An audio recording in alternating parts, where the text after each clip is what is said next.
Nightclub photography has changed forever.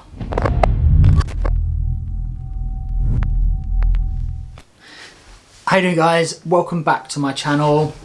It's amazing to see you. If you haven't hit that subscribe button, now is a great time to do it.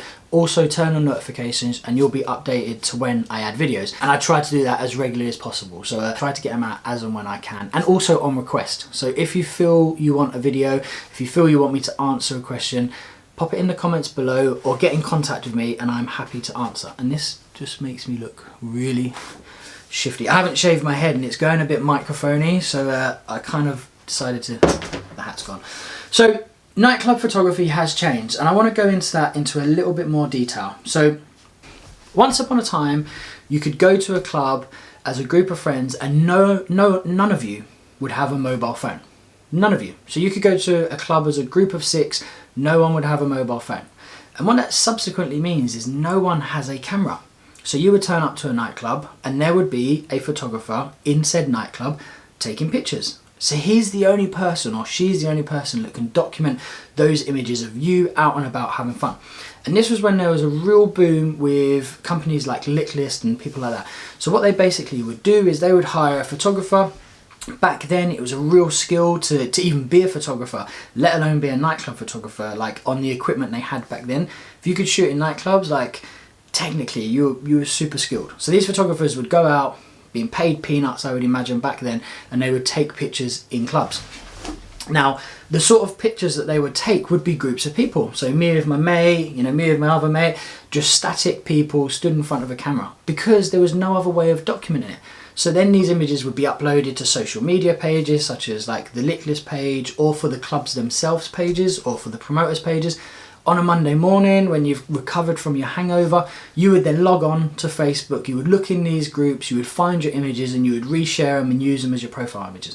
That's how it used to work. This day and age, you can go out as a group of 4 people and 9 times out of 10, 2 in those 4 have 2 bloody mobile phones, one for work and one for personal. So everybody now has capacity to take images of themselves and their friends when they're out in nightclubs. So that subsequently means that the relationship between photography and nightclubs, and nightclub photography and event photography, has changed. The whole ecosystem has changed. People really don't want to be going onto social media on a Monday morning and finding their images on a club's website, because they've probably taken 300 for the fucking gram on the Friday night they were in there anyway. So, the pictures that a photographer's taken are irrelevant. So the style of photography has to change, and also the way the images are changed by the promoters has to change dramatically. And this is my opinion. Once upon a time, you could upload an album of 100 to 200 images of any given night. People do not use them, and 200 images is overkill, especially when every single one of those person has taken 50 to 100 images anyway. That's kind of maybe a bit of an exaggeration, but most of those people would have taken images, so they're not desperate to get online and find the images from the weekend. So what that means, as creatives and as promoters of parties, the way we use photography for nightclubs has to change, okay? So it needs to be more about telling the story. So the grand scale of the event, my photography in particular will always show, it will always be like the grand scale. It always tries to be like the biggest pinnacle of every night. There'll always be an image like that in every album I'll submit. And the reason being is I want that, I want the holistic approach. I want it all to be very massively intense visually, but then also to pick up some of the, the granular detail throughout the night that not everybody would see. So then that means the album I would upload from a night out would be dramatically less than what would have been a few years before. I would probably do anything from 60 to 100 images at an absolute push. And they would be of some people, less and less posy ones and more artistic, what's going on in the party and the granular detail. And that for me tells a story. And that's my way of adding my skill of as a photographer to the event. So okay, when it comes to booking me as a photographer, I'm not taking pictures that people don't use. What's the point of doing that? I want to take pictures that tell a story to encourage people to come to that party next time. And please do not forget the value in understanding that process. Our jobs as nightclub photographers and promoters is to encourage people to come back to the party. So we have to do that visually, okay? And if we go back to 10 years ago and we're using images that, you know, would have been popular 10 years ago, that doesn't work this day and age because people already have them on their mobile phone. So we have to change our approach. It needs to be more about the story, you know, the build up to a night out. Like, what's the queue like? You know, the trainers people are wearing in the queue. You know, minute details of people as they enter the venue. You know, details in and around the DJ. All of that combined is about telling a story, okay? And that's where the real value is as a nightclub photographer. If you're a promoter, the key is how to utilize those images. So what you could do is, you know, Monday morning, Tuesday morning, whenever the photographer hands over those images, you can dump those on social media in an album, hoping that people will go and look at them. Are they going to do it? No, they're probably not. They're just going to go on Instagram, they're going to search the venue through location, they're going to search hashtags that might be done, and they'll find it through that course. So the best way and the most intelligent way to use images from your night out are to slowly stall them, okay? So if you throw a party once a month, you've got an album of 100 images. You have 100 opportunities to promote that next party. Do you want to just totally unload and do them all at once when you've got a month to wait before the party? Doesn't make sense.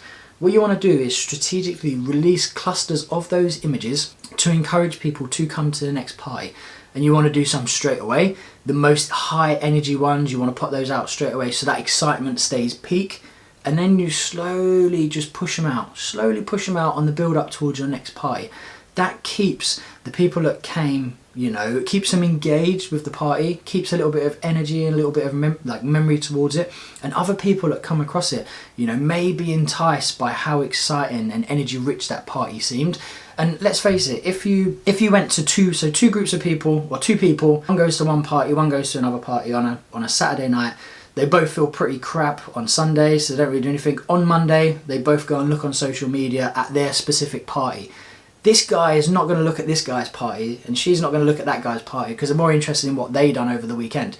So if you release your images straight away, people that have been at other parties probably not going to see them because they're more interested in what they got up to. So then it does make sense to just slowly stagger these images out. Now that changes a little bit if it's a festival. I do think as a festival you should probably upload maybe 50% of the images straight away and then save yourself another 50% that you can slowly use over the course of the next year before you throw your other festival. And that's just about keeping your audience engaged. You know, if you use all the images at once, you kind of, you know, you lucked out basically. You know, you put all your eggs in one basket, so to speak. So, you know, really interested to hear what you guys think. Now, this is my opinion as a nightclub photographer and somebody that works with promoters. I'd be really interested to hear what you guys think. Do you think I'm right? Do you think I'm wrong? If you are, you know, if you do have opinion, pop it in the comments down below. Also, if you are a nightclub photographer, we have a group called Nightclub Photographers Worldwide. You're more than welcome to join it. There's a link down below that will take you directly to the Facebook group, and we encourage as many of you as possible all around the world to join the group and add your input, because over time that group will grow and content like this will have more and more resonance to an audience. You know, hopefully as a community we can grow and we can strengthen the art form, because let's face it, you know, nightclub photographers, they don't get the best sort of rap in terms of, like, you know, compared to top-end commercial sports photographers. So I want to grow a community and this group is the way to do it. I hope you enjoyed the video and I will see you all next time. Don't forget to subscribe now.